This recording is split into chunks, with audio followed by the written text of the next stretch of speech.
Part 36. Fortunate Young Gentleman. Author, Rong Xiao Rong. Chapter 352. Tang Ning never imagined that she would meet so many old acquaintances in one day. Dong Mingjun, the son of Governor Dong, was once not a love rival. He looked at the young man opposite, nodded and said, "It's quite a coincidence." "What are you doing here?" Dong Mingjun looked at him, and without waiting for his answer, he immediately said, "Don't say it yet, let me guess, you were transferred to Fengzhou as an official, right?" He looked at Tang Ning with a look of pleasure on his face. The hatred for his wife was irreconcilable. 2 years ago, the man opposite him snatched the hydrangea that belonged to him in front of him. From then on, the two of them had been together. He had a deep hatred. When he was in Lingzhou, he wanted to take revenge, but he didn't know what kind of luck Tang Ning had. She passed the imperial examination and was in the limelight for a while. When he left Lingzhou, he didn't find anyone to take revenge. Chance. He has always been worried about this in his heart, thinking that he would never be able to get revenge in this life. What he didn't expect was that the opportunity came to him so quickly. Tang Ning could understand Dong Mingjun's excitement, but she still shook her head. It must be a pity for Mr. Dong, because he did not come to Fengzhou to be an official, and he was not under his father's jurisdiction. "Aren't you here to be an official?" Dong Mingjun looked at him and then at Zhao Man beside him. He was stunned and said happily, "Did you fail the exam and be kicked out by the Zhong family?" He looked at Zhao Man and asked, "Is this the woman you are looking for now?" Dong Mingjun's tone was a bit disdainful. It seemed that it was a shame for Tang Ning to be with such a woman. Zhao Man puffed up her chest, a little unconvinced, but besides being dissatisfied, there was also some inexplicable joy in her heart, so she didn't speak. The woman with pigtails was startled when she saw Tang Ning, then walked forward and asked, "Why are you here?" Dong Mingjun looked at her, then looked at Tang Ning again, and asked, "This is your woman too? Do you like this kind of thing?" "Goods." The woman looked at Tang Ning and asked in confusion, "What is goods?" Tang Ning explained, "He called you ugly." Snapped. After the sound of the whip, Dong Mingjun also had a whip mark on the other side of his face. He covered his face with both hands and said angrily, "Take them all back to me." Tang Ning looked at him and asked, "We haven't committed anything, so why do you arrest us?" "Why?" Dong Mingjun ignored the pain on his face and laughed, "Just because this is Fengzhou. Do you know what Fengzhou is? It is the territory of our Dong family." When he was in Lingzhou, although his father was also the governor, there were still many people watching over his head and he could not act unscrupulously. But this is Fengzhou, the northernmost part of the Chen kingdom. The sky is high and the emperor is far away, and the governor is the emperor. It took a lot of effort to meet his enemy. How could he let him go so easily? Tang Ning looked at Lao Zheng and told him not to worry about it. She looked at Dong Mingjun and said, "If you take a step back, the world is brighter. When will you retaliate?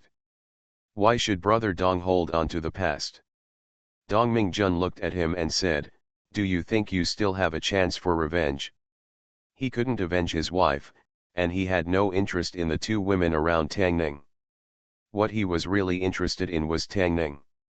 The former enemy could only kneel in front of him and beg for mercy in pain, while his woman stood aside and watched. What could be more pleasurable than this? The woman was about to swing the whip in her hand when Dong Mingjun pulled out a knife from behind the guard, walked up to Tang Ning, and said loudly, "Be honest, if you act rashly again, I will kill him first." The woman threw down the whip fiercely, glared at him, and gritted her teeth and said, "Dog officer." Dong Mingjun looked at them and said, "Be more honest and you will suffer less physical pain." Tang Ning looked at him and said, "Brother Dong, I'm afraid your father doesn't want to see me in the governor's mansion." Dong Mingjun looked at him and sneered, "I want to show my father what kind of genius Lingzhou has not seen in decades, but this." Tang Ning said cooperatively, then let's go. Governor's mansion.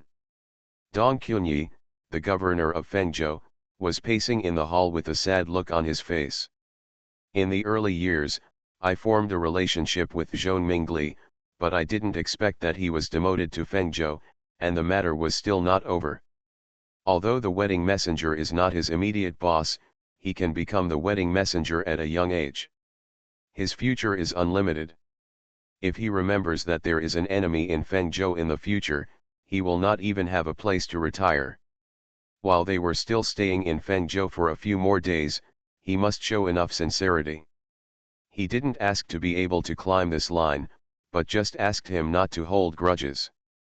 A housekeeper walked in from outside the door and said, "Master, the young master is back and said he wanted to let him meet someone." Dong Qunyi was irritated and couldn't think about the affairs of the prodigal son in the family. He asked impatiently, "Who is it?" "I don't know." The housekeeper shook his head and said, "Young master said, I will know it when I see it." Dong Qunyi asked, "Where are the others?" The butler said, "In the front hall." Dong Qunyi walked to the front hall, and as soon as he stepped in, Dong Mingjun stepped forward and said, "Dad, look who this is." He turned around and saw Tang Ning sitting on the chair, and said angrily, "Who told you to sit down?" When Dong Qunyi saw the figure sitting in the front hall, half of his heart was already cold. When he saw his son's attitude towards him, the other half was also cold. He took 2 steps forward and said in a trembling voice, "Tang, Mr. Tang." Tang Ning stood up, looked at him, and said, "Prince Dong, this son of yours should be taken good care of." Snapped. Dong Qunyi turned around, slapped Dong Mingjun on the face, and said angrily, "Beast, how did you offend Mr. Tang? Why don't you kneel down and admit your mistake?" Dong Mingjun was stunned by this sudden slap, and said in a daze, "Dad, you recognized the wrong person. Where is Mr. Tang? Why did I give birth to such a bastard like you?" Dong Qunyi slapped him in the face again, turned around and said, "Master Tang, it's because of my lax discipline. This bastard has caused you trouble." "It's not troublesome at all." Tang Ning shook her head and said, "Master Ling said on the way that when we get to the governor's mansion, I will not be able to survive or die. I wonder how I can live but not die and cannot be punished." Dong Qunyi's body trembled and he said in a deep voice, "Butler, drag this unfilial son down, break his legs, and make him stay in my house honestly from now on." Dong Mingjun turned pale instantly and shouted, "Dad, I was wrong, I know I was wrong, don't break my legs, don't break my legs." Dong Qunyi stepped forward and said, "Master Tang, sit down for a moment. I will go down and deal with this traitor myself and make amends to Master Tang. Steward, please bring out my good tea quickly." After Dong Qunyi walked out, not long after, someone respectfully brought the woman's small leather whip in.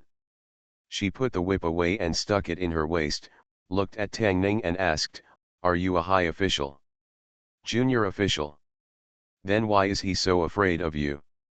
"He is afraid that I will become a high official in the future." The woman looked at Tang Ning and said, "You Han people are so cunning. You got a pair of eyes in vain." Tang Ning asked in surprise, "A pair of eyes for nothing? That dog officer just now said I was ugly." She looked at Tang Ning and asked, "Am I ugly?" Tang Ning was speechless for a moment. It was really difficult to answer this question. Call it ugly, Tang Ning was worried that she would whip her backhand. To say it's not ugly is too unconscionable. It's not bad. He would rather ignore his conscience than get a whip. Maybe based on their prairie people's aesthetics, she is also at the level of Su Mei, who brings disaster to the country and the people. "I think you're not bad." The woman looked at him and said, "You are beautiful and have beautiful handwriting. You know more than my master, but you are too weak and not like a man. If you are a warrior, I can consider marrying you." She didn't expect that one day he would be praised for his beauty. Tang Ning originally wanted to fight with her to prove that he was a real man, but after hearing what she said later, She immediately gave up the idea. Zhao Man frowned, stepped in from the side, stood between the two of them, and said, even if he is a warrior, he will not marry you. Fortunate young gentleman. Author, Rong Xiao Rong. Chapter 353. The cross-dressing woman across from her came from the grassland, which was something Tang Ning had determined when she chatted with her in the tea house that day. There is a lot of friction between Chen and Chu and the grassland, but there are also businessmen from the two countries who travel between the two countries for profit, regardless of their lives, especially on the border between the two countries close to the grassland. It is not uncommon to see them. Comparatively speaking, she is not like a businessman, but more like a ranger.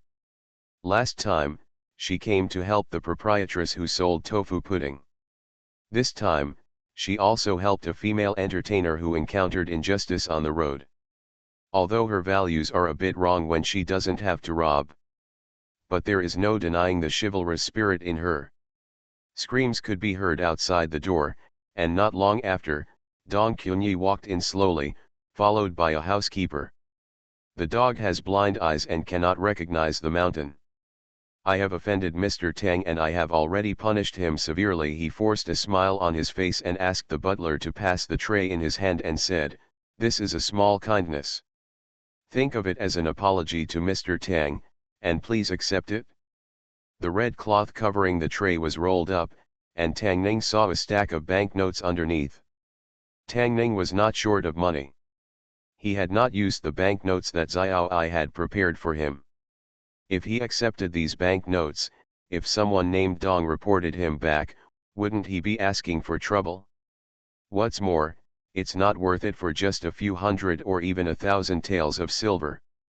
He did not look at the tray, but looked at Dong Qunyi and asked, do I look like a bribe taker? Dong Qunyi said quickly, my lord, I misunderstood. This is just an apology, an apology. I will not accept this money. Tang Ning waved her hand and said, although Mr. Dong is far away in Fengzhou and cannot be taken care of by the court, he still has to restrain his own children. If he is reported to the supervisory censor, I am afraid that the position of governor of Fengzhou will not be secure. Dong Qunyi cupped his hands and said, what Master Tang taught you is. If she hadn't been worried about having a conflict with Dong Mingjun on the street, attracting the guards patrolling the city, and exposing Zhao Man, Tang Ning wouldn't bother to come to the governor's mansion to talk to him. After walking out of the governor's mansion, Tang Ning looked at the woman and asked, it's fate to meet her again in a place like this. I don't know her name. I've finished calling, Wan Yan. The woman put away the whip, looked at him, and asked, what's your name? Tang Ning. After informing each other of their names, the woman named Wan Yan said, I ran away secretly and am going back now. Tang Ning nodded and said, we are going back too, so let's say goodbye and see you again when we are destined. After the woman left, Zhao Man raised his head and asked, do you still want to see her again? Tang Ning shook her head and said, it's polite to say goodbye, but maybe we won't see each other again for the rest of our lives. I thought you liked grassland women like her. Zhao Man looked at the direction where the woman disappeared just now and said, when you are away from home, I have to help Sister Xiru and Sister Xiao. I keep an eye on you. Okay, go back quickly, otherwise they will become suspicious. He wandered around the street again, and when he returned, although Lu Teng glanced at him twice, he was obviously not suspicious. When Tang Ning returned to her room, she told the guard outside the door, go get me a map of Fengzhou. Governor's mansion. In a room somewhere, Dong Mingjun was lying on the bed, and a woman was applying medicine to his butt in distress. Listening to his screams, she looked back at Dong Qunyi and said resentfully, Master, you are so cruel. Ah, this is our biological son. Dong Qunyi said solemnly, if he was not my biological son, do you think I would keep his legs today? The woman said, didn't you say that man is just a minor official from the 5th rank? You, a provincial governor with a full 4th rank, are even afraid of him. To put it lightly, how can the capital and Fengzhou be the same? Dong Qunyi said, if he is willing, I would like to exchange this 4th-rank governor for his 5th-rank petty official. The woman looked shocked and asked, is he really that scary? He has only been an official for a short time, and he has climbed to the position of doctor in the Ministry of Rights. His future achievements will definitely be high. Dong Qunyi sighed and said, I don't have any extravagant hopes in this life. If I stay in Fengzhou for another 10 years, I will resign when I return to my hometown. I don't want to spend my old age in a prison. This person has already jumped over the dragon gate. He is not the stupid uncle from the Zhong family back then. He slapped Dong Mingjun on the butt and said angrily, so you, let me save my worries. If you continue like this, you will give me go back to your hometown. A miserable wail suddenly came from the room, making all the servants outside the door worried. Fengzhou Station. Counting from the day it arrived in Fengzhou, the team had rested in Fengzhou for 3 days. Tang Ning had just gotten up in the morning when Lu Teng walked in and said, Master Tang, the soldiers have rested and the food supplies have been replenished. Let's set off early tomorrow morning. It was almost time to rest in Fengzhou. Tang Ning looked at him and asked, has the route been decided? Lu Teng said, leave Fengzhou and head north. It will take at least 2 or more than 3 days to reach Liaozhou of Chu State. When the time comes, there will be officials from Chu State to meet us. As long as they enter Chu, the safety issue is the responsibility of the local government of Chu. Just like the Chu envoy was assassinated in Lingzhou and the Lingzhou governor was exiled to Fengzhou, the Chen envoy got into trouble in Chu, which also brought shame to Chu and directly affected the local government. Therefore, after entering Chu, the local government of Chu would be more concerned about their safety than Lu Teng. If someone wanted to do something, it would be extremely difficult.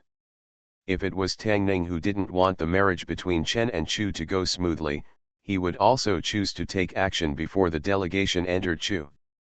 In other words, the journey from Fengzhou to Liaozhou would be extremely dangerous. Lu Teng walked to the table, drew a route on the map with his finger, and said, go through this forest and you will reach Liaozhou in 2 days. Tang Ning thought for a while and asked, is it safe in this forest? Lu Teng said, according to the local officials of Fengzhou, this forest stretches for dozens of miles. There are indeed some bandits in it, but they are all vagrants. The largest force has only dozens of people. They are not powerful. If they meet us, they will just stay away from us. Tang Ning has no doubt about the strength of the guards. 800 guards are fully armed. Under normal circumstances, they have an advantage against 2,000 vagrants. But if there are so many enemies, even if they win, it will be a miserable victory, which is a loss that Tang Ning cannot accept. Tang Ning looked at him and said, even so, we can't take it lightly. Lu Teng said, don't worry, Lord Tang. I have sent people to investigate. If there is any abnormality, they will report back immediately. Tang Ning nodded and said, then notify them and set off early tomorrow morning. After leaving Fengzhou, more than 10 miles to the north, there is a forest called Shililin. Although it is called Shililin, the forest stretches far more than 10 miles. Bandits are roaming in the forest, and few people go deep into it. The caravans traveling between Chen and Chu dare to pass through the Shililin only when they travel together. Shililin has a special location, and therefore it has become a place where filth and dirt are hidden. Many bandits wanted in Chen and Chu have formed gangs and factions here, forming a group of forces. However, although there are many forces here, they are very scattered, and there is a lot of friction between them. Fighting for interests, it is not uncommon to see swords and weapons. Today, all the big and small bandit leaders in the 10-mile forest stood outside a hut in the forest. At a certain moment, the door of the hut opened and several figures walked out. The leader was a middle-aged woman. In addition, there were several people in strange clothes. After a few words, a young woman came out, looked at them and said, "Have you brought all your people?" The scarred man in the lead raised his head and said in a trembling voice, "Lady, they are from the court. We only have 2,000 people. Going up is to die." The middle-aged woman stepped forward and said, "I'm not asking you to die. You just need to create some chaos outside. You don't have to worry about the rest." The scarred man said with difficulty, "This lady." The middle-aged woman looked at him and asked, "Don't you want the antidote?" Thinking of the taste of living a life worse than death, the scarred man trembled and gritted his teeth and said, "Okay. You are listening to novels at Bless Up channel. Wish you happiness and luck. Please subscribe to receive new novels. How do you feel about this novel? Please like and leave a comment. Fortunate Young Gentleman. Author, Rong Xiao Rong. Chapter 354. Chapter 352, Night Raid in the Forest. The name 10 Miles Forest is not appropriate. From morning to now, they should have walked 30 miles, but there are still towering trees around. If it weren't for there is a real possibility of getting lost in the woods if someone comes from Fengzhou to lead the way. Before it got dark, Lu Teng found an open space to set up camp. The mountain was no better than the outside, with insufficient light, and it was even more dangerous at night, so it was better to be careful. The princess's tent was naturally in the middle of the team, followed by the accompanying envoys, surrounding the tent. The 3 wedding messengers all have independent tents, which are close to the princess's tent, but Lu Teng is on duty at night and does not sleep. Generally, there are only 2 more gorgeous tents besides the princess's tent. Hirui came out of the tent and was startled when he saw Tang Ning standing at the door.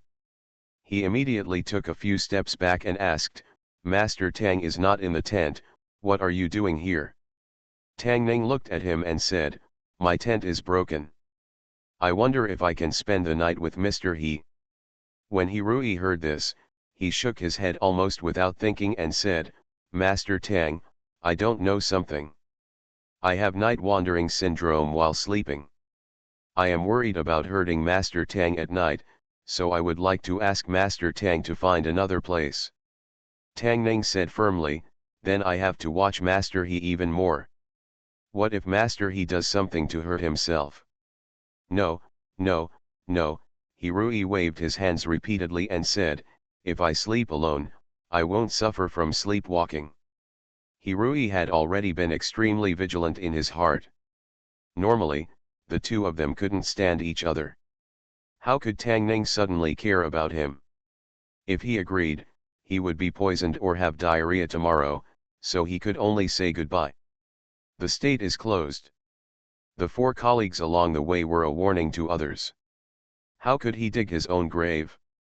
Tang Ning shook her head and said regretfully, "Since Mr. He doesn't want to, then forget it. I'll just find a tent to squeeze in." Seeing Tang Ning turn and leave, Hiruke felt relieved. At the same time, he warned himself that Tang Ning was a very strange person, and he had to be at least 5 steps away from him to be safe. Camping in the mountains and forests is no better than a inn. My ears are filled with the chirping of unknown insects. From a little further away, the howls of wild beasts can be heard from time to time. In a tent somewhere, Zhao Man grabbed his arm and asked nervously, "What is that sound?"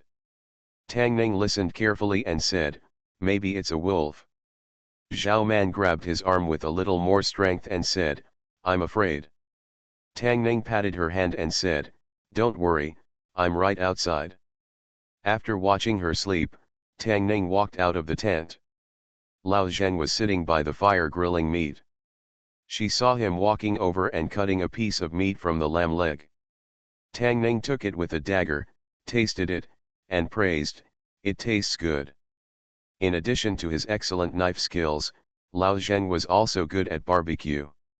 Tang Ning had learned a lot from him along the way. Butcher Zheng took a big bite of a piece of mutton and said, "It's not very peaceful tonight. We only have 1 night left." Tang Ning peeled a piece of mutton, looked at him, and said, "If anything happens, protect the princess." Lao Zhen nodded and said, "Be careful yourself." It was already past midnight, and everything in the camp was quiet except for the patrolling guards who passed by from time to time, their armor clanking. There were still howls of wild beasts coming from the distance. He didn't know if it was Tang Ning's imagination, but he just felt that the sound was a bit eerie, and it was getting closer and closer from just now. Butcher Zhang put the leg of lamb aside and said, "The wolf's howling is abnormal." Lu Tang seemed to have discovered something unusual. He strode over from the front, stopped a group of patrolling guards, and said, "Go and take a look at the front." "Yes." After receiving the order, a team of more than 10 guards left the camp and walked towards the dense forest ahead. Lu Tang looked into the depths of the dense forest and said, "I'm afraid it won't be peaceful tonight. Mr. Tang should be careful and don't leave the camp." Tang Ning nodded. Although he was confident of protecting himself, he still had to be careful. After the group of guards left, a man quickly returned and said in panic, "Commander, I don't know who it is, skinned several wolf cubs and buried them not far from our camp." "No, this will attract wolves." Lu Teng's expression changed slightly and he said, "You lead 50 people and bring crossbows. Don't let them get within 10 feet of the camp." Tang Ning looked into the darkness and said, "The person who came here is not evil. The ability to use such clumsy means shows that they are not as powerful as us." Lu Teng said, looking at Tang Ning and said, "However, just in case, Master Tang should camp first." When Tang Ning walked into the camp, she glanced ahead and saw a lot of flashing fluorescent lights and waves of deep roars in the dense forest. Although the number of wolves cannot be seen, there are only a few wolves in general, and the larger ones are no more than a dozen. When gathered together, it is difficult to pose a threat to the heavily armed guards. What you need to be careful of are the enemies hiding in the dark. One person held a torch, ran forward quickly, looked at Lu Teng and said, "Commander, there are about 30 wolves in the pack, and the number is still increasing." Lu Teng said in a deep voice, "You can lead another 50 people over." Although the number of wolves was small, the night environment did not have much impact on them. In addition, they were flexible in movement. Even with torches, they still caused a lot of trouble to the guards who went forward. Tang Ning was comforting Zhao Man in the camp. At a certain moment, a sound of killing was suddenly heard in her ears. He walked out of the tent and saw flames rising into the sky from behind, as well as the sound of heavy footsteps approaching. Enemy attack. Protect the princess. Others, follow me to meet the enemy. The guards had already reacted. 200 people surrounded the middle tent, and the rest rushed towards the direction of the fire and shouts. Streams of fire suddenly flew over from the forest, and after landing, billowing smoke came out. After most of the guards smelled it, they immediately coughed violently, and then fell to the ground. At the same time, a dozen black shadows rushed out of the forest, and several of them headed straight for the tent. The other few people rushed to a gorgeous tent nearby. In the thick smoke, all the guards fell to the ground. More than 10 people quickly broke into the tent as if they were in a deserted place. The leader said in a deep voice, "Take Princess Changguo away, don't be reluctant to fight." From the moment the enemy appeared in the rear to the moment the guards in front of the camp fell to the ground and they were rushed into the camp, it only took a moment. Inside the tent, a person looked at the empty tent. Under the black cloth, his expression changed drastically, and he said loudly, "No, I've fallen into a trap. Get back." When a few people exited the tent, they were greeted by rows of archers. Tang Ning walked out of an ordinary tent not far away. Among the dozen or so people surrounded by archers, someone yelled angrily, "Cunning Han people." At the same time, a fearful voice came from another camp. "Who are you and who let you in? Get out quickly, or I'll call someone if you don't. Help, help." Hirui had a knife put on his head and came out of the tent. The person holding the knife was a man wrapped in a black robe. Under the black veil, A young woman's voice came. "Put down your weapon, or I will kill him."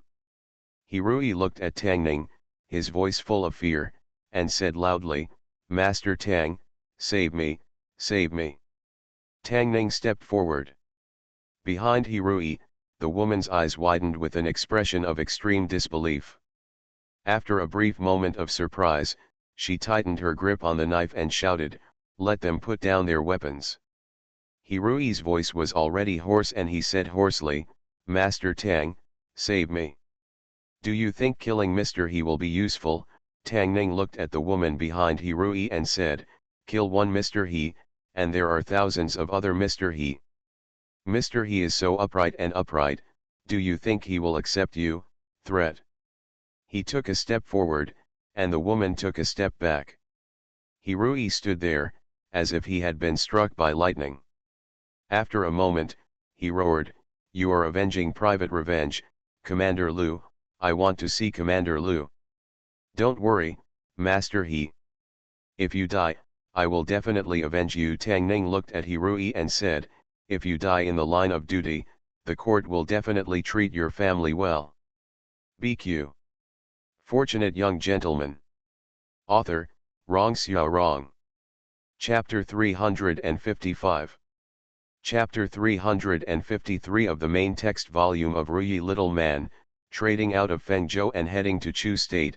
This 10-mile forest is the only way to go. Tang Ning thought that someone might be tempted to do something here, so she arranged for Zhao Man to change in advance. The tent also made some arrangements with Lu Tang. The 3,000 defenders of Fengzhou had entered Shili Forest in batches last night, and they had been hanging behind them since the mission entered the forest. 800 guards and 3,000 defenders could handle it even if all the bandits in the forest united. The situation tonight was not beyond his expectations. The only thing that surprised him was that he could actually meet the prairie woman named Wan Yan here. Although she had her face covered, she had been her Chinese teacher for an hour, and her unique accent and intonation couldn't be more familiar to her. If you think about it carefully, it's not surprising. If their target was the princess from the beginning, they would naturally follow them all the way. It wouldn't be surprising if they met her along the way. I just don't know if the previous encounters were coincidences or if she did it on purpose. "We lost tonight." A figure walked out from behind Wan Yan, looked at Tang Ning, and said, "How about we make a deal?" It sounds like the voice is also that of a woman. Under such circumstances, the voice is still calm. "Don't do it." Tang Ning shook her head. The current situation was very good for them. Is there any deal they could make? As long as he waved his hand, the archers could shoot all these assassins into sieves. In this way, the assassins would be executed on the spot, and Hirui would sacrifice his life for the country. Wouldn't it kill two birds with one stone and kill two birds with one stone? The middle-aged woman said solemnly, "Even if you kill us, you can't save the life of your high official." Tang Ning said decisively, "Master, he is not threatened by you. How can I be coerced by you?" "I'll take it," Hirui roared, then realized that it was not a good idea to say that, and immediately said, "Master Tang, you might as well listen to their conditions first and see what they say." That was what the middle-aged woman was waiting for, and she immediately said, "If you let them go, I'll let this person go too." "How about that?" "One person for a dozen people." Tang Ning crossed her arms, looked at the middle-aged woman, and asked, "Do you think I don't know how to count?" The middle-aged woman pointed at the soldiers around the tent and said, "There are also those who have been poisoned. Without an antidote, they will definitely die within 2 hours." Dr. Wang stepped forward and said, "Sir, the soldiers are all weak. It is probably caused by inhaling the poisonous smoke just now. As for the specific poison they were poisoned, I have not yet found out." Tang Ning stepped forward and took a look. There were so many strange poisons in the world. Although he knew some poison techniques, the time he had learned was too short. The level of poisoning was far greater than the detoxification. He couldn't clearly see the root of the poison for a while.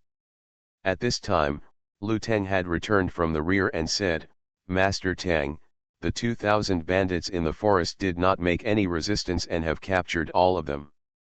Use twice the number of regular troops to attack some rabble from the front and back, but the opponent has no fighting spirit, so the battle ends quickly." Tang Ning looked at the dozens of soldiers lying on the ground. Although he could immediately order them to be shot, these poisoned soldiers would be in danger. If they can't detoxify the poison, dozens of people will be buried with these assassins. Lu Teng rarely spoke. Although he also wanted to protect his soldiers, this group of assassins was more important. If he compromised with them, there might be trouble later. Only Tang Ning can make the decision in this matter, even if he makes a decision that involves exchanging lives for lives. For Tang Ning, his own life was naturally much more important than that of his enemy. He looked at the middle-aged woman hidden under the black robe and said, "Take out the antidote first." Hirui was relieved when a knife was held to his neck. It seemed that no matter how Tang Ning targeted him, he still had to care about the life of his deputy. The woman looked at Tang Ning and said, "Let her go first." Tang Ning looked at Lu Teng and said, "Commander Lu, let them go." Lu Teng breathed a sigh of relief, waved his hand and said, "Let him go." Dozens of archers put away their arrows, and a dozen masked men walked quickly behind the middle-aged woman. The middle-aged woman took out a paper bag from her arms, threw it over, and said, "This bag can cure half of people's poison. After an hour, I will tell you where to put the other half."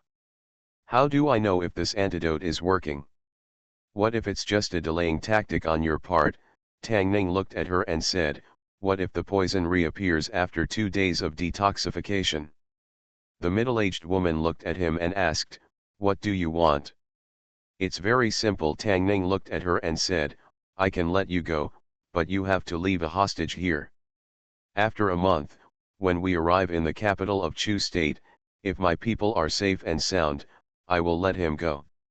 This not only ensures that she will not fool herself with fake medicine, but also eliminates the trouble of doing something on the road. "What if you regret it?" The middle-aged woman looked at him and said flatly, "I don't believe you. In exchange, we can also let you take away a hostage." Tang Ning pointed at Hirui and said, "What you are holding on to now is our deputy envoy, a very big official. You can take him away. Take him away, I won't even care about his life, right?" Hirui's legs went weak and he said loudly, "This is not okay, I don't agree, I don't agree." The young woman gave him a chop on the back of his neck. Hirui's body went limp and he could no longer scream.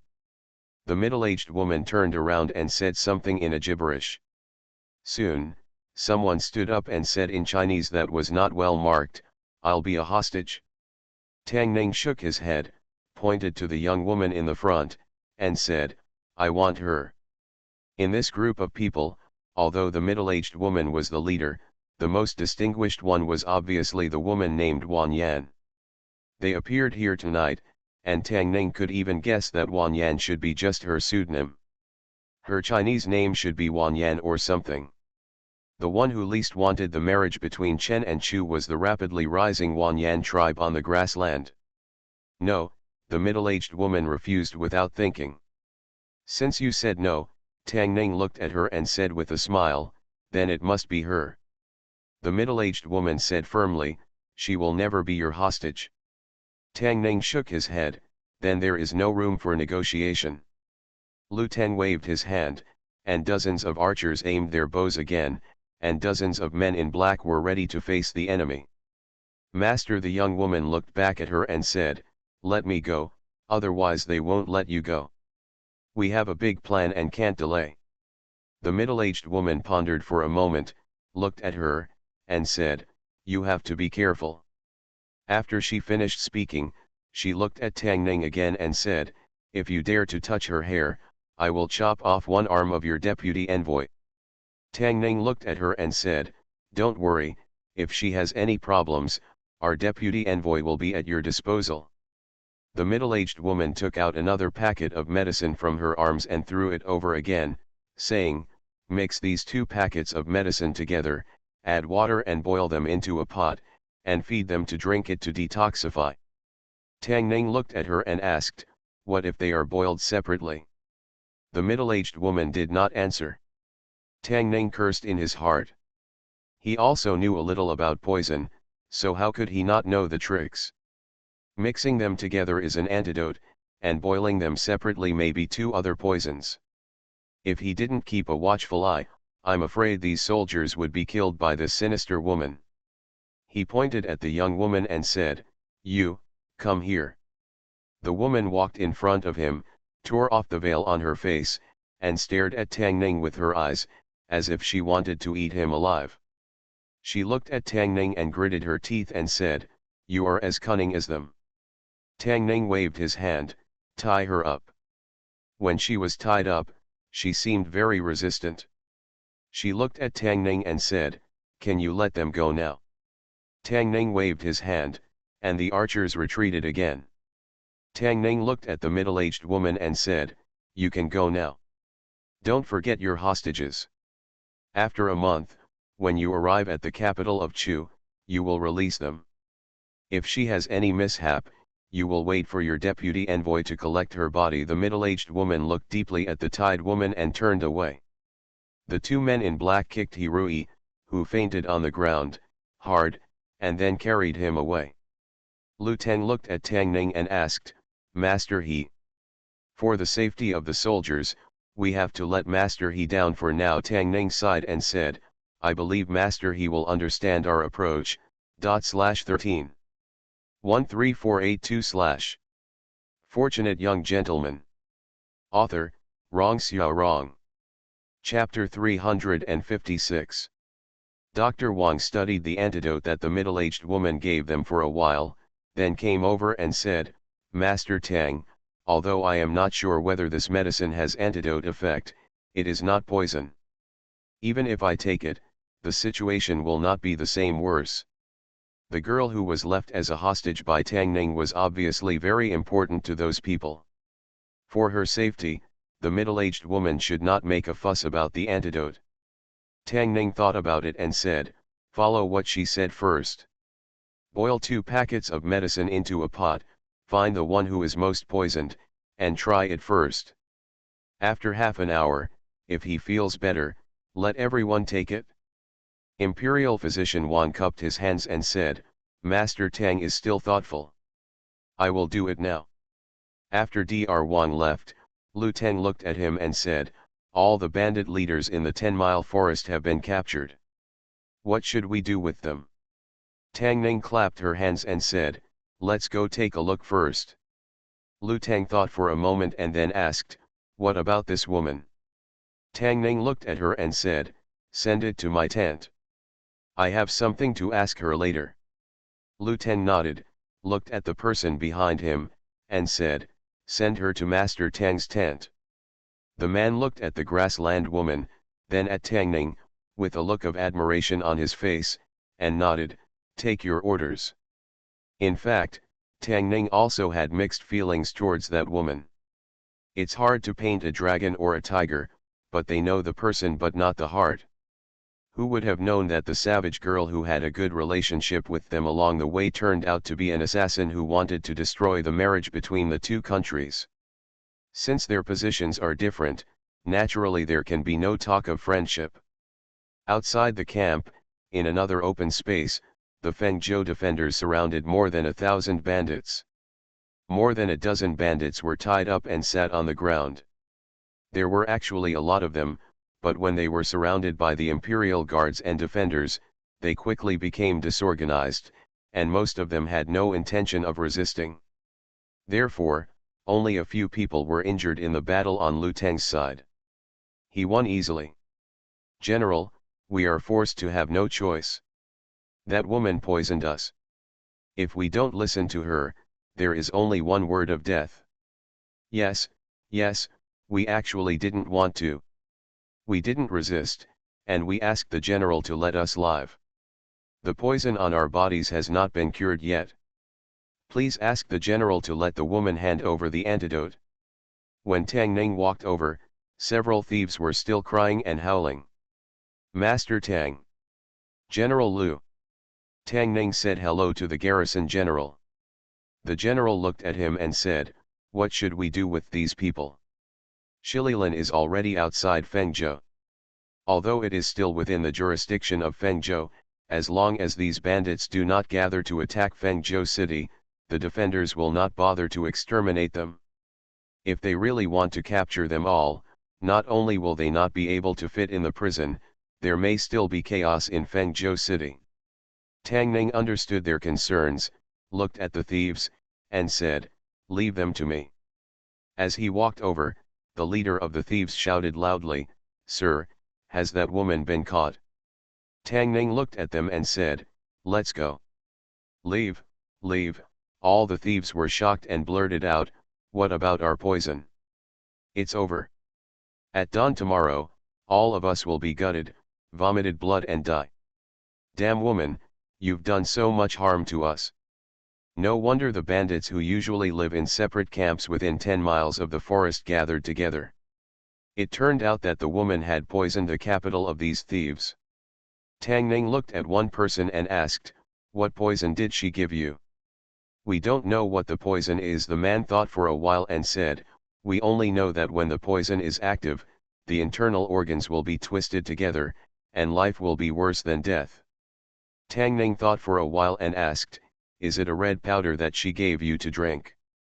The man was stunned and asked, "How do you know? Before the poison took effect, your stomach was always bloated." You. When he opened the antidote given by the woman just now, Tang Ning discovered that some of the ingredients in it were a bit familiar. They were basically powder ground from the corpses of goo insects. Although this was different from the poison technique taught to him by the old beggar, it was similar to the poison technique taught by Sume. His poisonous poison technique is very similar. He looked at the man and asked, "Does that red powder still smell sweet, but after taking it, there is a foul odor in your mouth?" The man nodded like a chicken pecking at rice, "Yes, that thing smells good, but tastes like shit." "You are lucky." Tang Ning looked at them, took out a small bag from her sleeve, searched for it by the light of the fire, picked out a blue porcelain bottle, threw it to them, and said, "This is the antidote."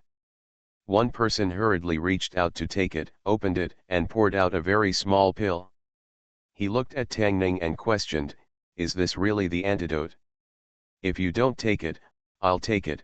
Suddenly someone snatched the pill from the man's hand, threw it into his mouth, and said, "Everyone is going to die. What's the difference between being poisoned to death now and being poisoned to death tomorrow?"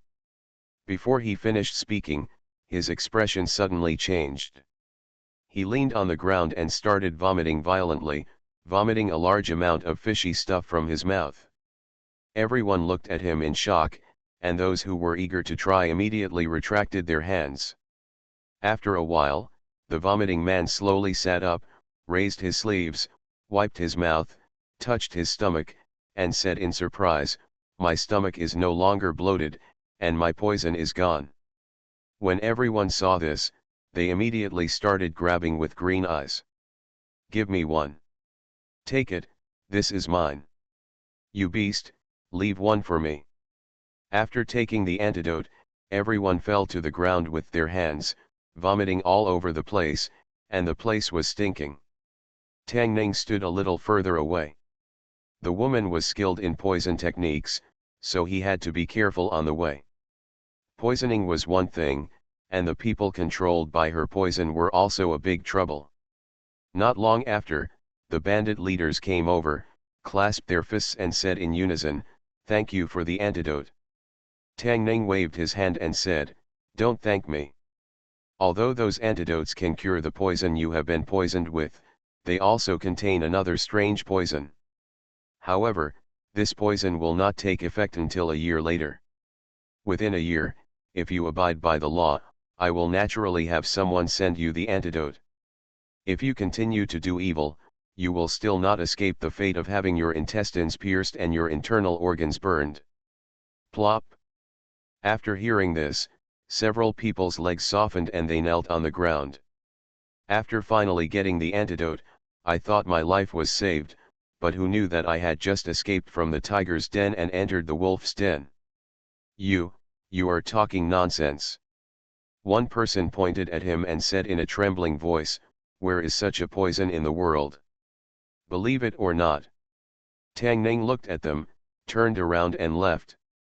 The bandit leaders looked at each other, and someone gritted his teeth and said, "He must have lied to us. Who of you has heard of this poison? He is bluffing us. I haven't heard of it either." Someone licked his tongue, his face turned pale, and asked, "What if?"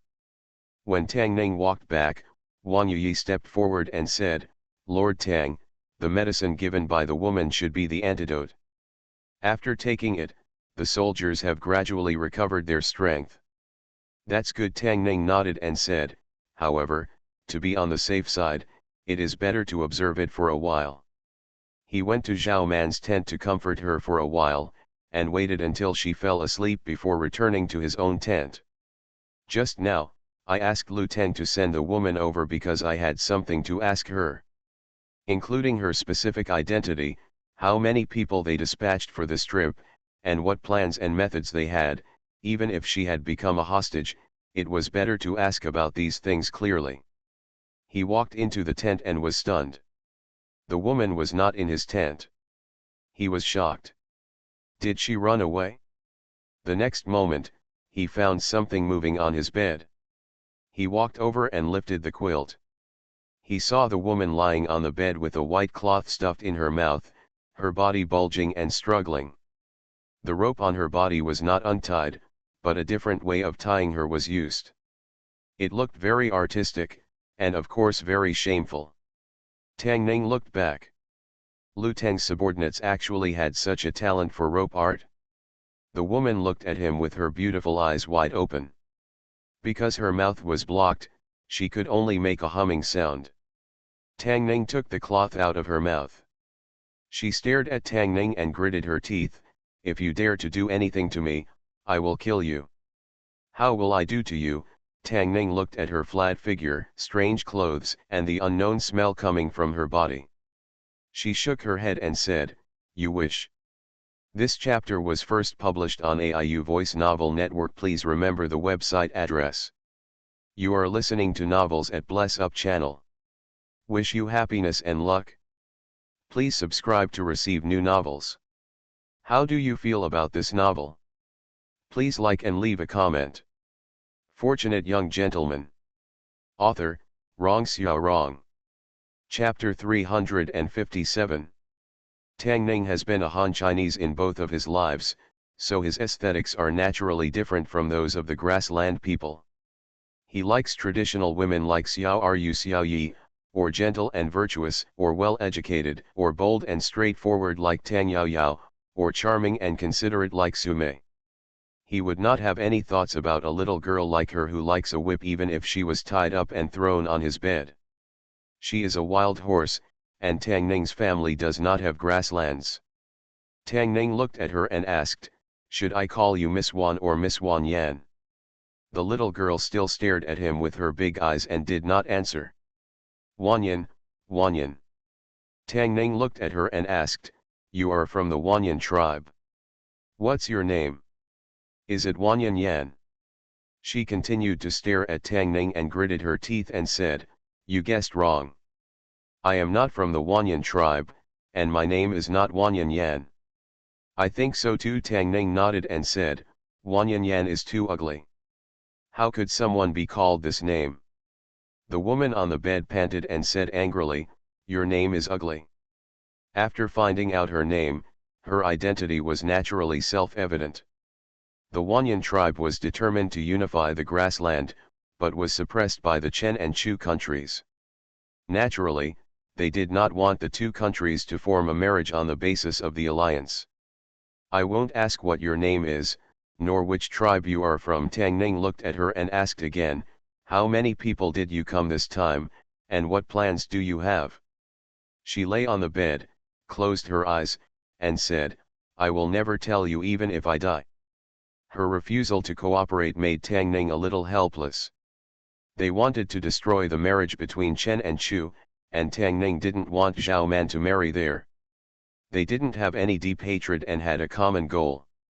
They came here through mountains and rivers. What can't they talk about sitting on the bed? These people are really so anxious. Why are they so anxious? They can wait until they reach the capital of Chu to make a move. Maybe the two families can join forces. They want to snatch people right after leaving Chen. Tang Ning has to bear the blame herself. They can only return empty-handed. The little girl was unmoved. Judging from her appearance, she should be the kind who would rather die than surrender. But no matter what subsequent actions they have, as long as she is here, the other party will be cautious. Tang Ning didn't want to think about these things for the time being. He was a little tired after tossing around all night. But she couldn't sleep on the bed she was lying on. She smelled bad and her hair looked dirty. I don't know how long she hasn't taken a shower. Tang Ning has a slight misophobia. Except for a few people, he would not sleep on the bed that others have slept on, let alone this unhygienic little girl from the grassland.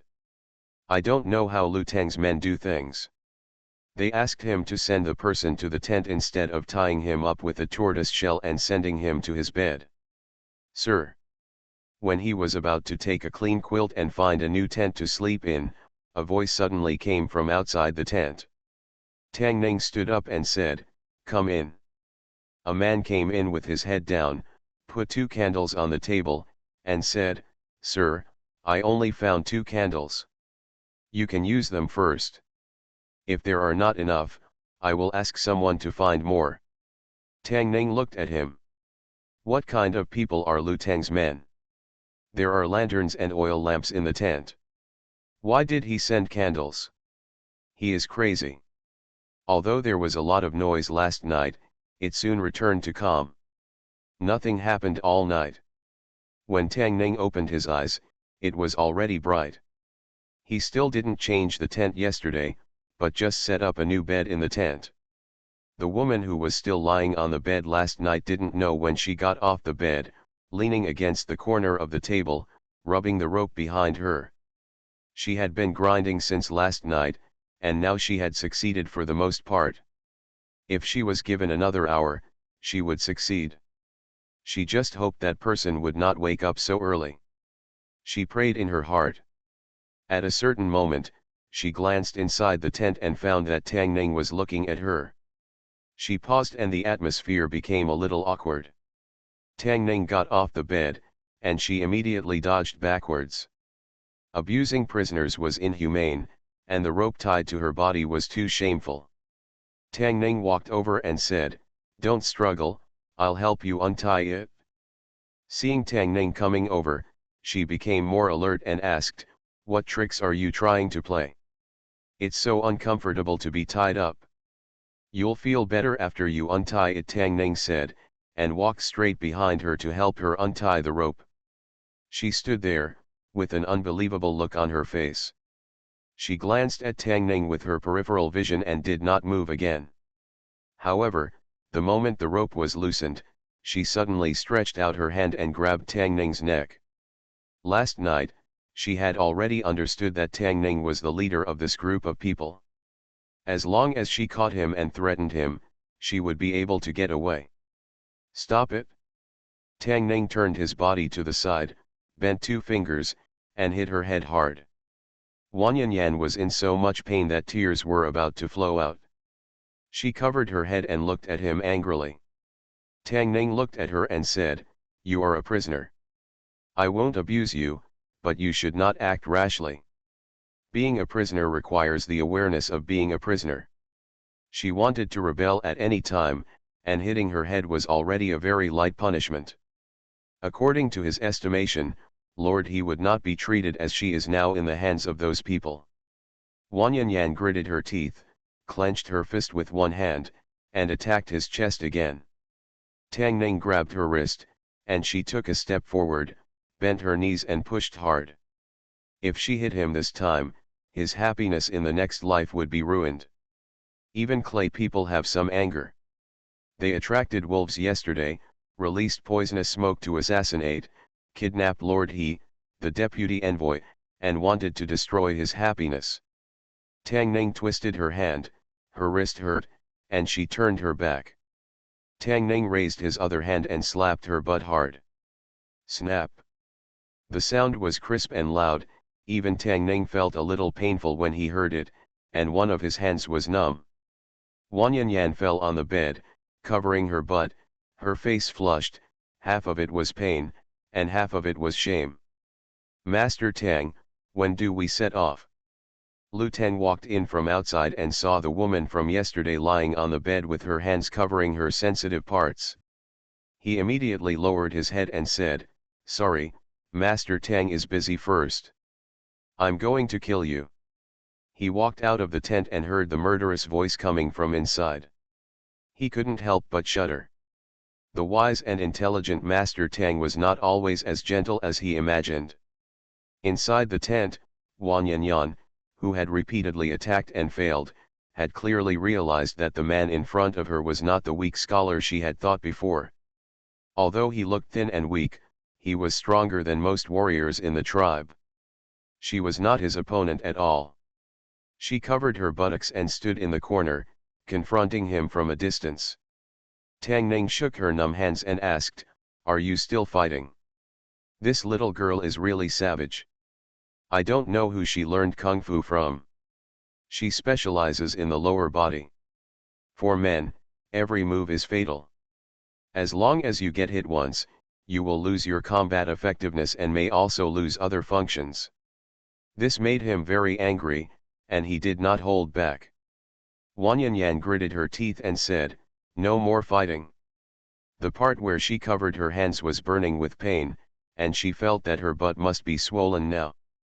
This hateful guy actually humiliated her like this. Even though she was already furious, she knew that she was no match for him. If she continued to fight, she would only suffer greater humiliation. "I'm going to have breakfast if I don't fight anymore." Tang Ning waved his hand and said, "You stay here, well, I'll have someone bring it to you later." After that, he shook his hand and walked out of the tent. Wang Yanyan looked at Tang Ning's back as he walked out, stomped her feet fiercely, and gritted her teeth and said, "One day, I will tie you up and beat your butt." Fortunate Young Gentleman. Author, Rong Xiao Rong. Chapter 358. After taking the antidote and spending the night, the soldiers who were poisoned yesterday were full of life again. Dr. Wang carefully checked them again and confirmed that there were no problems with their bodies. None of the bandits from last night had left. More than a dozen bandit leaders stood in a row outside the tent. When they saw Tang Ning approaching, they immediately said, "Sir, we must behave well in the future and never do evil. Please give us the antidote. Men are all bastards, and you can't believe a single punctuation mark in their words. At this time, you are patting your chest and promise to be a good person. Maybe after he leaves, you will start killing people and selling goods." Tang Ning waved her hand and said, "I don't have an antidote now, but as long as you keep your word, someone will give you an antidote in a year." In fact, he just said casually last night that he could detoxify and poison at the same time. With his current poison skills, he was far from being able to do it. After hearing this, more than 10 people were all depressed. However, compared to last night, there was still a glimmer of hope. At least their lifespan could be extended for 1 year, which was much better than bleeding from all the orifices and destroying all the internal organs today. Lu Teng walked forward with a bun in his hand and said, "Master Tang, these people are very familiar with the road in Shililin. We will set off at noon today and we can go out before dark. After all, these people are of some use. If they were to figure it out on their own and set out at noon, they might have to spend another night here." Tang Ning had breakfast and had another one delivered to the little barbarian girl in the tent. As soon as she finished wiping her mouth, a palace maid came over and said she was summoned by the princess. Zhao Yingying summoned him at least 8 times a day, and he had long been used to it along the way. He walked into Zhao Man's account, and before she could speak, she asked, "Did you leave that woman in your tent for the night last night?" Zhao Man looked at him and said angrily, "Are you worthy of Sister Xiru and Sister Xiaoi by doing this?" "I didn't do anything." Tang Ning looked at her and explained, "I just asked her a few questions to find out her identity and origins." She looked at Tang Ning, "You really didn't do anything?" Tang Ning nodded and said, "Really not. I'm just saying, she doesn't look good, and she has a strange smell. You won't like her." Zhao Man patted her chest and said, "What is her origin?" "They come from the grassland and should be from the Wanyan department. Prairie people." Zhao Man raised his head and said, "It would be fine if they snatched me away, and there would be no need to go to Chu country." Having said that, she was kidnapped by the prairie people on the way, so she didn't have to go to Chu state, but Tang Ning didn't have to go back either. If the wedding messenger lost the princess, how could he have the dignity to go back? Zhao Man looked up at him and asked, "Then what are you going to do with her?" Tang Ning thought for a while and said, "Let her go when we get to Chu state. There is no deep grudge between him and this little barbarian girl. Besides, he doesn't have many resources at his disposal when he is away from home. When the time comes, he may have to rely on their strength. Moreover, even if he dislikes Hirui, he can't really let him die in the hands of those people. When the time comes, he will have to exchange Hirui back with her." When he came out of Zhao Man's tent and returned to his place, he saw Wan Yanyan standing in front of the table with the food on the table untouched. Tang Ning walked over and asked, "Don't you want to eat something?" "Don't worry, it's not poisonous." She glared at Tang Ning and gritted her teeth, "I won't eat your food even if I die." "Why are you doing this?" Tang Ning sat down, looked at her and said, "When we get to the capital of Chu, I will naturally let you go. If you starve to death here, what can I give in exchange for our deputy envoy?" Wei Nianyan swallowed and looked away from him angrily. "Sit down." Tang Ning looked at her and asked, "Aren't you tired from standing?" Wan Yanyan clenched her fists and said loudly, "I like to stand, you care about me." Tang Ning glanced at her and said, "You can stand if you like. Why are you so fierce? Are all the women on the grassland so barbaric?"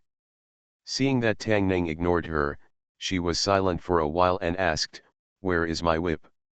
"I put it away for you," Tang Ning said, "I will return it to you when I let you go." He looked at Wan Yanyan again and asked, "Miss Wanyan, can I ask you a question? Why are your Wanyan department so eager to unify? Only when everyone's strength comes together can we defeat a powerful enemy." Wei Nianyan gritted her teeth and said, "But you cunning Han people sold food and weapons to Shuhu and Jiagyubu, allowing the warriors on the grassland to free themselves. Killing each other, you are all bad people." Tang Ning looked at her and asked, "But if you rob our food and kill the Han people, aren't you bad people?" Wan Yanyan patted the table and said, "Your army often enters the prairie and robs our cattle and sheep. Without our cattle and sheep, we will starve to death. In fact, it is difficult to describe the affairs between countries in terms of right and wrong. It is just about the weak and the strong. It is difficult to judge the right and wrong." Tang Ning looked at her and asked, "Did you want to assassinate the princess and the envoy last night?" Wan Yanyan did not answer. Tang Ning looked at her again and asked, "But what's wrong with the princess? She can't make her own decision about her marriage. She's been deprived of happiness. She's been far away from her hometown and can't go back for the rest of her life. What did she do wrong to incur your consequences? Assassination." Wan Yanyan opened her mouth and was speechless for a moment. After a moment, she clenched her fists and gritted her teeth, "Even if they are not bad people, you are also a bad person." Tang Ning looked at her and asked, "What's wrong with me?" Wan Yanyan said angrily, "Spank me." It seemed that Tang Ning couldn't make her understand in a short period of time that if she did something wrong, she would be punished. There was no such thing as deep hatred or legitimate defense, and she shouldn't attack a man casually. She was clearly the perpetrator of the assassination attempt, but she always thought that she was the victim. If she wanted to make her recognize this fact, she must experience the cruelty of reality. As a prisoner, Tang Ning can feel her conscience. He has been very kind to her. Poor Lord, he is still suffering from unknown torture. 10 miles forest, a remote trail. More than 10 figures walk slowly along the deserted path. The atmosphere was a bit noisy. One person followed behind the middle-aged woman and chattered a few words. The middle-aged woman did not look back and said, "Their deputy envoy is in our hands and will not harm Yan'er. We will wait until we get to the capital of Chu State." The man turned around and explained a few words to the dozen or so people behind him. The noisy sounds gradually subsided, and the last person tugged on the rope in his hand, turned around, and said loudly, "Dog officer, hurry up." Hirui's hands were tied with ropes and he staggered on the path. His hair was messy and his clothes were cut into strips by the branches in the forest. After walking on the mountain road all night, his legs were as heavy as lead. Every step he took was extremely difficult. But he had to step forward. Once he stopped, he would face a burst of punches and kicks from the people in front of him. His legs were almost numb, and he was walking on the road in despair. The regret in his heart could no longer be described in words. It was only now that he finally figured out why the 3 doctors from the Ministry of Etiquette were either sick or injured after serving as wedding envoys. Along the way, one of Prince Duan's gang members would be left behind in almost every state they visited. In the past, he was only thinking about how to get rid of Tang Ning on the road, but now he just wants to survive. Although the situation was difficult, he was still somewhat grateful. Following these people, even if it is a bit painful, his life should not be in danger until he reaches Chu State to exchange hostages. But it was different around Tang Ning. He might die of illness, diarrhea, or be bitten by bugs. He might even be kidnapped with a knife to his neck while sleeping. What he regretted most at the moment was taking over the deputy envoy's job. His feet had lost all feeling and he was just walking mechanically. He felt so sad that he couldn't help but look up to the sky and sigh, "I regret it." "Call out." A whip was drawn from the front. A man pointed the whip at him and said angrily, "What are you talking about? Let's go." Fortunate Young Gentleman. Author, Rong Xiao Rong. Chapter 359. Although the little girl from the grassland said that she would never eat their food, Tang Ning found that 2 buns were missing from the table when he was packing up and preparing to leave. He shook his head and murmured, "Strange, there are mice in this tent." Wan Yanyan glared at him and wiped her mouth inconspicuously. Tang Ning looked at her and said, "Get ready, we are leaving." To be honest, as a captive, Tang Ning had treated her as well as possible. Except that she could not leave, there were no restrictions on her activities. He even let her ride in a carriage alone when traveling. With the bandits who were familiar with the terrain of Shililan leading the way, the journey was obviously much smoother. They knew clearly where there were shortcuts, rivers, narrow valleys, and wide forest roads. They set off at noon and walked out of the forest before it got dark. Lu Teng rode on his horse, pointed ahead, and said, 10 miles ahead, we will reach Liaozhou City. Liaozhou City is located in the southernmost part of Chu State and is also the gateway to Chu State. After leaving the forest, Lu Teng sent several messengers to go ahead so that the officials of Liaozhou could be prepared. Tang Ning got off the carriage and said, "Rest here for a quarter of an hour, and then set off immediately after a quarter of an hour. We must arrive in Liaozhou City before tonight." Rest for a quarter of an hour is to allow everyone to solve their personal problems. There is still shelter in this forest. For the next 10 miles, even if it is urgent, you have to hold it in. The princess's carriage is fully equipped, it is basically a mobile mansion, so there is no need to worry about the 3 urgent problems. Wan Yanyan jumped off the carriage, walked to his side, and said, "I need to pee." Women from the grassland are rude. In this era, if a Han woman dares to say this, I am afraid that her family will slap her. Of course, she couldn't go alone. If she ran away, Lord he wouldn't be able to get her back. It didn't matter whether Lord he got back or not. What mattered was that the grassland people had lost their fear and who knew how many troubles they would cause along the way. Tang Ning jumped off the carriage and said, I'll go with you. He walked with her to a deserted place in the forest. Wan Yanyan looked at him and said, turn your head away. Tang Ning simply left her 3 feet away. Although he couldn't see her at this distance, he was not afraid that she would run away. There was a sound of water flowing in his ears. Tang Ning stood further away again. After a while, he heard no movement behind him and asked, is it done? There was a sound of breaking wind in his ears. Tang Ning leaned sideways, raised his hand to hold her wrist, and put his index and middle fingers together on his other hand and tapped her shoulder. Pa! I told you to stop making trouble. He slapped her on the butt, carried her on his shoulders, and strode out of the forest. Bite you to death, she pointed her head at Tang Ning's chest and opened her mouth to bite it. Hiss. Tang Ning took a breath of cold air, threw her to the ground, rubbed her chest, and said angrily, are you born in the year of the dog? Wan Yanyan just stared at him and didn't say anything. Tang Ning rubbed his chest and lifted her up again, but this time her buttocks were facing forward. Wan Yanyan just opened her mouth and hadn't bitten down when she heard a pop sound, and then a burning pain came from her buttocks. Tang Ning said calmly, if you bite me again, you can only sleep on your stomach tonight. Wan Yanyan opened her mouth but didn't bite it in the end. Although the grassland women didn't value reputation as much as the Han women, they also knew that some parts of the women's body couldn't be touched by men. This insidious and cunning shameless man, if he fell into her hands in the future, she would return the insults she had suffered in the past 2 days tenfold and 100-fold. In order to make her quiet down, Tang Ning pressed her sleeping point when he threw him on the carriage. From this little girl, he finally found some sense of accomplishment as a man. She couldn't beat any of the women she knew who knew martial arts.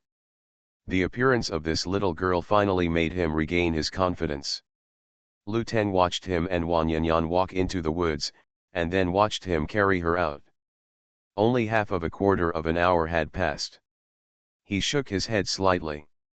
It took a little longer to get to Liaozhou than Tang Ning expected. They didn't arrive before dark. When they arrived at Liaozhou city, it was already after the hour of midnight. There was a curfew in Liaozhou city, but there were still many people gathered at the city gate. When the convoy reached the city wall, a man came out and said loudly, Liaozhou governor, we have been waiting for the princess for a long time. Tang Ning turned over and dismounted. The Liaozhou governor stepped forward and said with a bow, I guess this is the envoy Tang, right? Tang Ning nodded and said, the princess is a little tired after traveling all the way. Let's go into the city quickly. The Liaozhou governor nodded and said, the post station has been cleaned up long ago. Welcome the princess into the city. It was late at night when they entered the city. After settling the accompanying delegation into the post station, the Liaozhou officials dispersed one after another. Around the post station, in addition to Lu Teng's troops, there were also guards sent by the Liaozhou governor. Even so, Lu Teng did not relax. They were not familiar with the situation in Chu at all. Tang Ning and Lao Zheng lived next door to Zhao Man. If anything happened, they could rush there immediately. Although they traveled all the way, Tang Ning did not feel sleepy when he arrived in Chu.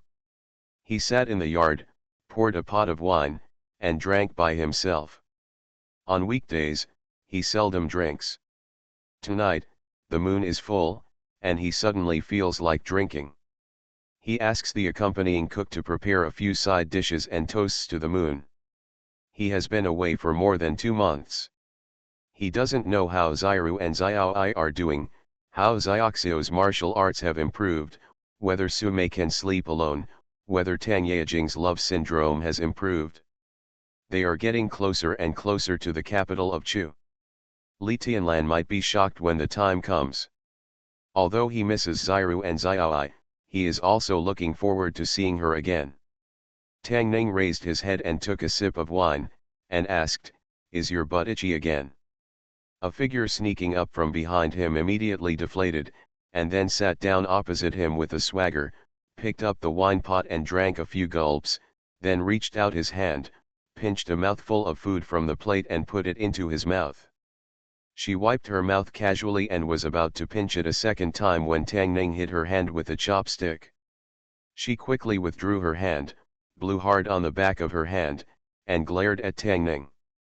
Tang Ning reminded her, "Don't forget that you are a prisoner." She took advantage of Tang Ning's inattention and grabbed a handful of vegetables with her hand, saying, "Kill me if you have the guts."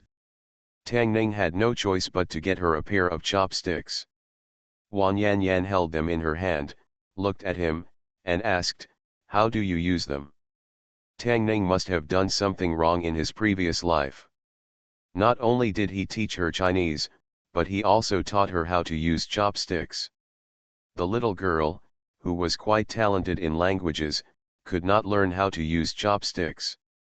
She threw them on the ground in anger and continued to eat with her hands. Tang Ning looked at her and asked, "Have you washed your hands?" While grabbing the vegetables, she looked at Tang Ning and asked, "What hands are you washing?" Tang Ning put down his chopsticks and picked up the wine pot. When he remembered how she gulped down the wine pot, he put down the wine pot too. Compared with this little savage girl, even Tang Yao Yao, who was the most wild in Tang Ning's mind, suddenly became a polite and hygienic lady. Watching her eat while wiping her mouth with her sleeves, and wiping her body with her greasy claws from time to time, Tang Ning suddenly lost his appetite.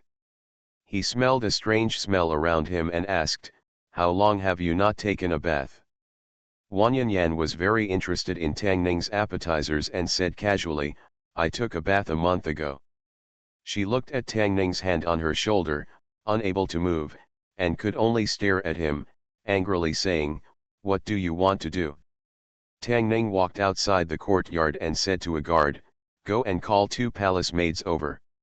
He could allow the little savage girl to eat at the same table with him, but he couldn't stand the little dirty girl running around him all day.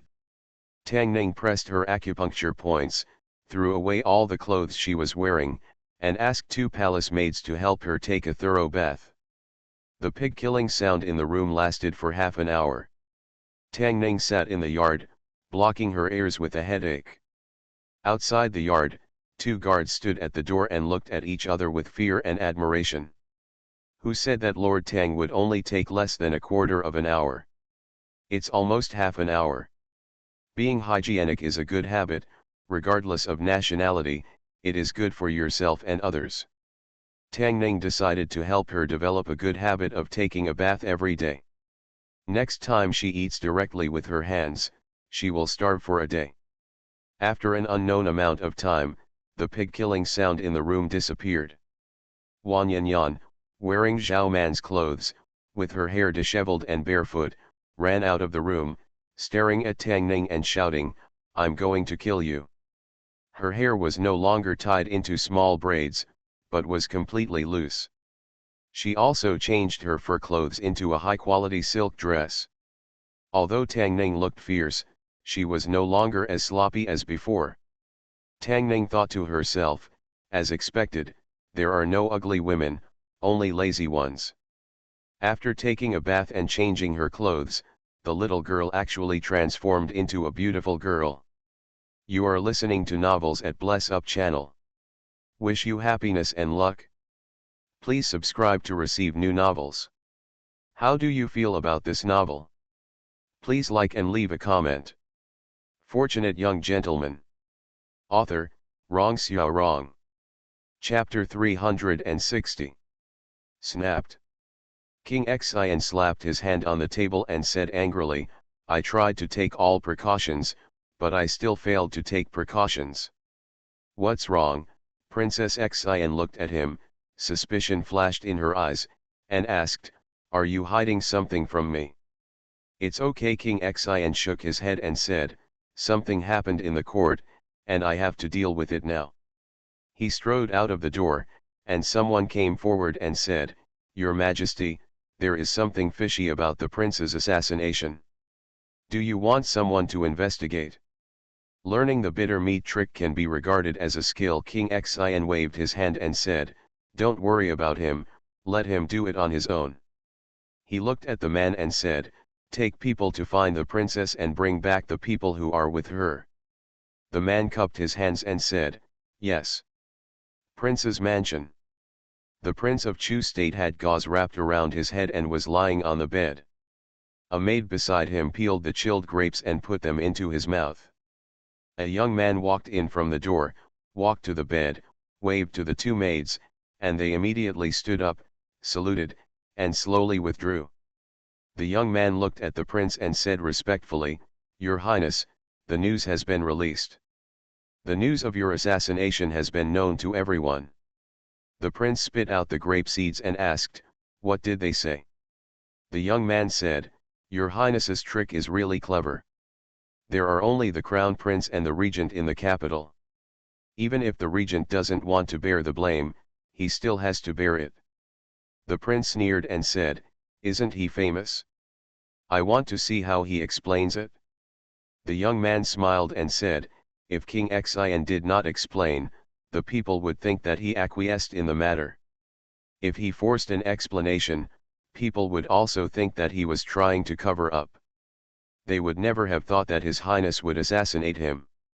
The prince waved his hand and said, Okay, keep an eye on what's going on outside at all times.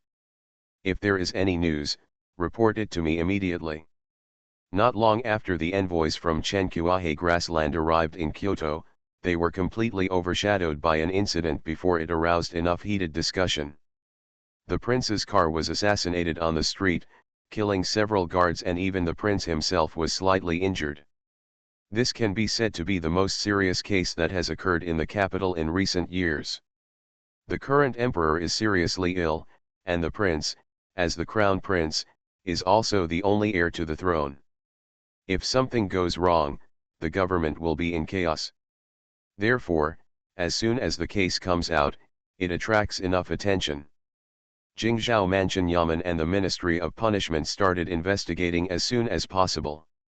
Jingzhou Mansion Office. A few corpses were placed in the hall, all of which were the guards of the prince's mansion who had been killed this time. The policemen in the Yamen had already left in full force. The governor of Jingzhou walked around the hall with a suspicious look on his face. He looked at the corpses and murmured, Is the prince planning to start an uprising? A man hurriedly walked in, looked at the corpses on the ground, and asked, What on earth is going on? Jing Zheyin looked at the Minister of Punishment and said, I was just about to ask you, is it the prince's side? No one told me, and this doesn't seem to be the prince's method. The Minister of Punishment shook his head and said, You and I both know that if the prince had wanted to, he would have been able to dominate the world long ago. Why wait until today? Jing Zheyin shook his head and said, Today is different from the past. There is a close friend of this officer in the Imperial Hospital. He only revealed a piece of news to me 2 days ago. The Minister of Punishment's eyes moved and he asked, What's the news? Jing Zheyin took a step forward and said in a low voice, Your Majesty's body may not be able to survive this year. The expression on the face of the Minister of Punishment suddenly changed, seriously. Jing Zheyin shook his head and said, If your Majesty hadn't taken a few doses of life-extending medicine, I'm afraid he wouldn't have been able to survive now. The medicine is 3/3 poisonous. After the effects of those few doses of medicine have worn off, it will be hard to save him. The Minister of Justice looked out the door. The sky was clear and cloudless, but in his eyes, what he saw seemed to be gathering dark clouds, getting lower and lingering for a long time. He let out a long sigh and said, The rain is coming, and the sky is about to collapse. How are you and I going to deal with it? Jing Zheyin clenched his fists and said, There is a strong enemy watching on the grassland. Although Chengguo and we are in alliance in name, they are actually on guard against each other. It took great difficulty for Chu state to reach this point. Do all the courtiers and people in the world have to watch Chu today? The country was destroyed. The Minister of Justice looked at him and asked, "What do you mean? If the prince is not deposed, then Chu will be deposed. If the world falls into the hands of the prince, will the people still have a good life? The prince has done so many evil things over the years. God has no eyes to see. Why didn't he let the assassin kill him? If the prince dies, King Xian will definitely not stand idly by and let Chu state do nothing. It is 10 times better for the prince to be the emperor than to be the prince." As Tang Ning and Li Tianlan walked on the street, they heard countless similar remarks. The prince of Chu state has long been called a beating among the people. This kind of statement is treasonous anywhere, but it is so popular in the streets and markets of Chu state. Li Tianlan seemed to be used to this. He turned his head, looked at him and asked, "So you came to Chu state to prevent the marriage?" Tang Ning nodded. Li Tianlan looked into his eyes and asked, "Then are you stopping Princess Pingyang from marrying the prince, or are you stopping me from marrying to Chengguo?" Both Tang Ning thought for a while and said, "Both the Crown Prince and Prince Duankang are not good people. If you marry them, your life will be ruined." Li Tianlan looked away and asked, "How can you stop it on your own?" In fact, before arriving in Chu, Tang Ning did think it was difficult to stop the marriage, but only 2 days after arriving in Chu, he realized that this matter seemed easier than he thought. He did not answer this question, but looked at Li Tianlan and asked, "If the prince really becomes the emperor, what will you do?" Li Tianlan paused and did not speak. The prince regarded Prince Xian as a thorn in his side, and he was afraid that the first thing he would do after ascending the throne would be to get rid of them. Tang Ning looked at her and said, "If you can't stay in Chu, you can come to Chen. No matter how long the prince's hand is, it can't reach Chen. I can protect you." Tang Ning is very experienced in hiding people. Hiding a princess is hiding, and hiding more princesses is also hiding. There is not much difference. And this is only the worst case. If Prince Xian thinks it through, he will call for the prince to be abolished, the princess will not have to marry, and the princess will not have to marry. This trip abroad at public expense can also come to a perfect end.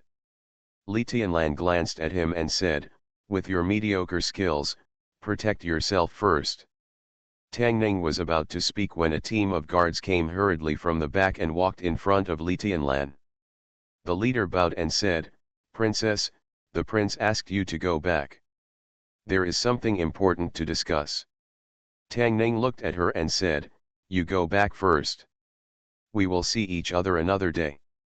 The leader looked at Tang Ning again and said, "The prince said that this young master should go with him." Lakeson had visited the prince's mansion several times, but it was not until today that he could enter through the main gate. Tang Ning waited in the living room for a long time and drank 2 cups of tea before a servant came in and said, "Young master, the prince is waiting for you in the study." Tang Ning followed him to the door of the study. The servant stopped and bowed, saying, "The prince is inside." Tang Ning knocked on the door and walked in. In front of the desk, a figure was writing with his back to him. Tang Ning walked up to him, bowed, and said, "Tang Ning greets His Royal Highness Prince Xian." Prince Xian looked back at him, a trace of surprise appeared on his face, and blurted out, "It's you, you are Tang Ning. So it's you are Prince Xian." Tang Ning looked at the middle-aged man he met while fishing with Zhao Man yesterday, and spoke in surprise. Prince Xian looked at him, frowned, and asked, "Who was the girl with you yesterday?" For some reason, being looked at by Prince Xian with such suspicion and scrutiny, Tang Ning's mind inexplicably appeared the shadow of another person. The way Mr. Tang looked at him on weekdays was exactly the same as Prince Xian's at this moment. Fortunate Young Gentleman Author, Rong Xiao Rong. Chapter 361. More than 2 years ago, the Wanyan tribe rose from the grassland and unified the surrounding tribes. No one could stop it. Even the Shuhu and Jiagu tribes, which were also large tribes, were not the opponents of the Wanyan tribe. But half a year ago, the situation on the grassland suddenly changed. The inexplicable rise of the Shuhu and Jiagu tribes not only gave them sufficient food, but also weapons to resist the Wanyan tribe. They won over other small and medium-sized tribes and curbed the momentum of the Wanyan tribe's rise.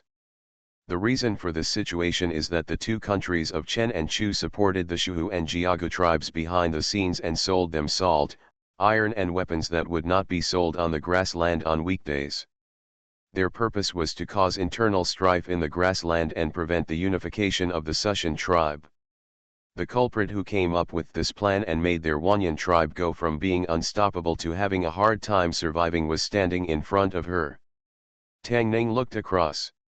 The woman across from him clenched her fists and gritted her teeth. She looked like she was going to swallow him whole. Strictly speaking, he is not a Chen national, but his family is in Chen, and his family and friends are all in Chen, so his position is also in Chen. Wanyan Yan is a little wild horse on the grassland, born in the Wanyan tribe, and her position is on the grassland and in the Wanyan tribe, which is understandable. The two are just in different positions, there is no right or wrong. Tang Ning looked at her and asked, "So you want to kill me again? You are a grassland person, I am a Chen national, and we each have our own positions." He walked outside, borrowed a knife from the guard, walked in and handed it to her, and said, "I'll give you a chance, we will fight fairly, regardless of life or death, the winner is qualified to talk about right and wrong, do you dare?" Wanyan Yan took the knife, Tang Ning walked into the yard and said, "Come on." Wanyan Yan shouted tenderly, and the whole person rushed over. She swung the knife fiercely at Tang Ning, but she used the back of the knife. Tang Ning did not take a weapon. He turned his body to the side and kicked her wrist. The long knife in her hand flew out. Tang Ning pointed his finger at her snow-white neck and said, "You lose. I am not your opponent." Wanyan Yan closed her eyes and said, "Just kill me." Tang Ning retracted his finger, shook his head, and said, "You people, you always talk about fighting and killing. What's good about it? Open your eyes and look more. The world is actually very beautiful." He walked out of the courtyard slowly, and Wanyan Yan opened her eyes. She squatted slowly, wrapped her hands around her knees, and buried her head between her knees. Tang Ning was busy in the kitchen of the post station alone. There were soybeans in the kitchen that he had soaked last night, and now they were all soaked. It is indeed not a very convenient thing to keep an enemy around, but she is not an ordinary enemy, and she cannot be killed casually. First, she is a hostage and has an important role. Second, the hostility between the two is just because of different positions. Putting aside the position, she is just a simple-minded girl. It was not the first time for him to make tofu pudding, so he was very familiar with it. When Zhao Man looked at the tofu pudding in front of him, she was surprised and asked, "Where did you buy it from?" Tang Ning put down the bowl and said, "It's just made. Eat it while it's hot." Zhao Man asked happily, "Did you make it?" Tang Ning nodded and said, "I bought the secret recipe from the boss lady. Try it and see if it tastes the same." Zhao Man took a small bite and said, "It's better than last time." Tang Ning had already tasted it when he brought it out. It was impossible to say that his skills were better than the boss lady who sold tofu pudding, but it was still okay. Zhao Man's words made him feel that his efforts this time were not in vain. When he walked back to his yard, he saw Wanyan Yan sitting at the stone table in a daze. Tang Ning put the bowl on the table and went into his room. Wanyan Yan looked down at the tofu pudding in the bowl, and after a long while she picked up the spoon, took a small bite, and then started to eat it in big mouthfuls, as if the bowl was not filled with tofu pudding, but with a guy that made her hate him so much. The welcoming banquet prepared by Liaozhou officials for the delegation was held at the governor's mansion. As a princess, Zhao Man had a sensitive status and did not need to attend. They mainly entertained the Chen state delegation headed by Tang Ning. Lu Teng refused the invitation to the banquet on the grounds of ensuring the princess's safety, but all other officials attended. After sitting down, the Liaozhou governor looked at Tang Ning and said in surprise, "As far as I know, your country should have another deputy envoy, why didn't I see him?" Tang Ning said regretfully, "Lord, he had a little accident on the way, and he will go directly to Kyoto when the time comes."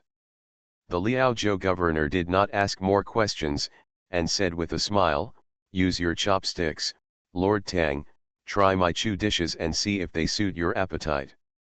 Chen and Chu are located in the south and the north, and there are some differences in food culture, but Tang Ning was a native northerner in his previous life. In fact, he is more accustomed to the food customs of Chu. He has confirmed this from Li Tianlan. In addition to their compatible personalities, being able to eat from the same pot is also an important reason why they can become good friends. During the meal, the Liaozhou governor suddenly looked at him and asked, "Your country sent an envoy here this time. Is it to ask for the marriage of Princess Chang Ning for your prince?" Tang Ning took a bite of food and said, "Let's eat well today and not talk about business." The Liaozhou governor smiled and said, "Mr. Tang is right. Eat food, eat food." The meal was enjoyable, and the attitude of Liaozhou officials towards them was extremely good, even better than that of Chengguo officials they met along the way. After all, it was the foreign monks who were fond of chanting sutras. Both Chen and Chu were states of etiquette, and now their national powers were equal. No matter which country's envoys visited the other country, they would be respected and given preferential treatment. The dinner started in a pleasant atmosphere and ended in a pleasant atmosphere. The governor of Liaozhou and other officials escorted them out of the governor's office, cupping their hands and saying, "Master Tang and all your lords, go slowly." After watching them leave, the smile on the Liaozhou governor's face gradually calmed down. An official stood behind him and whispered, "When Princess Pingyang of Chen State marries the prince, Chen State will naturally lean towards the prince. This will be very detrimental to the prince. We have to watch them escort Princess Pingyang to Kyoto safely." The governor of Liaozhou looked at him and said calmly, "If the prince hears what you just said, he will have no choice but to go to the front to resist the prairie people." Sima Liaozhou looked at him and said calmly, "Even if the prince is here, I have to say this. The prince is incompetent. If your majesty passes the throne to him, the Chu country that the prince and your majesty managed to manage with great difficulty will be completely destroyed in his hands. When the time comes, will there be room for us? You have been with the prince for so long, and you still don't understand his thoughts." The governor of Liaozhou looked at him and asked, "If the prince really wants to become emperor, will you and I be sent here?"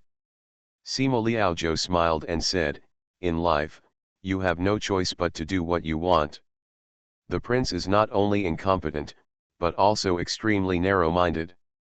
If he ascends to power, he will definitely not let the prince go. Even if the prince has no intention of becoming emperor, will he let him do whatever he wants, to be slaughtered by the prince?" The governor of Liaozhou pondered for a moment, then sighed and said, "I heard that your majesty's health is getting worse." Sima Liaozhou looked at him and said, "There are many people in the court just like you and me. Many people are waiting. Be prepared. That day is coming soon."